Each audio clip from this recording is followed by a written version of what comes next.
பேரறிஞர் அண்ணாவின் பிறந்த நாளையொட்டி முதலமைச்சர் செல்வி ஜெயலலிதா தமிழக காவல்துறை, தீயணைப்பு மீட்புப் பணித்துறை, சிறைத்துறை உள்ளிட்ட துறைகளில் சிறப்பாக பணியாற்றிய அதிகாரிகள் மற்றும் பணியாளர்கள் 127 பேருக்கு மாண்புமிகு தமிழக முதலமைச்சரின் அண்ணா பதக்கங்கள் வழங்கிட ஆணையிட்டுள்ளார்.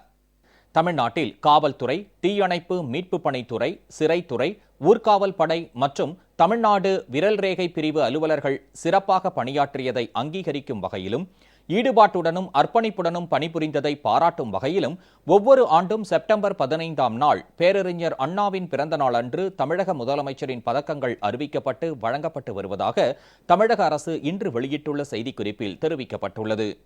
இந்த ஆண்டு காவல்துறையில் கூடுதல் காவல் கண்காணிப்பாளர் முதல் தலைமை காவலர் நிலை வரையிலான 100 அலுவலர்களுக்கும், தீயணைப்பு மற்றும் மீட்புப் பணித்துறையில் துணை இயக்குநர் முதல் தீயணைப்பு வீரர் நிலை வரையிலான 10 அலுவலர்களுக்கும், சிறைத்துறையில் துணை சிறை அலுவலர் முதல் முதல்நிலை சிறை காவலர் வரையிலான 10 அலுவலர்களுக்கும், ஊர்காவல் படையில் 5 அலுவலர்களுக்கும், காவல்துறை விரல் ரேகை பிரிவில் சிறப்பாக பணியாற்றிய 2 காவல் துணை கண்காணிப்பாளர்களுக்கும் ஆக மொத்தம் 127 பேருக்கு அவர்களின் மெச்சத்தகுந்த பணியினை அங்கீகரிக்கும் வகையில் மாண்புமிகு தமிழக முதலமைச்சரின் அண்ணா பதக்கங்கள் வழங்கிட முதலமைச்சர் செல்வி ஜெயலலிதா ஆணையிட்டுள்ளார். பதக்கங்கள் பெறுகின்ற அலுவலர்களுக்கு அவரவர் தம் பதவிக்கேற்றவாறு பதக்க விதிகளின்படி ஒட்டுமொத்த மானியத் தொகையும் வெண்கல பதக்கமும் வழங்கப்படும். பதக்கங்கள் அறிவிக்கப்பட்டுள்ளவர்களுக்கு முதலமைச்சர் செல்வி ஜெயலலிதா பங்கேற்கும் சிறப்பு விழாவில் பதக்கங்கள் வழங்கப்படும் என அரசு செய்திக்குறிப்பில் தெரிவிக்கப்பட்டுள்ளது.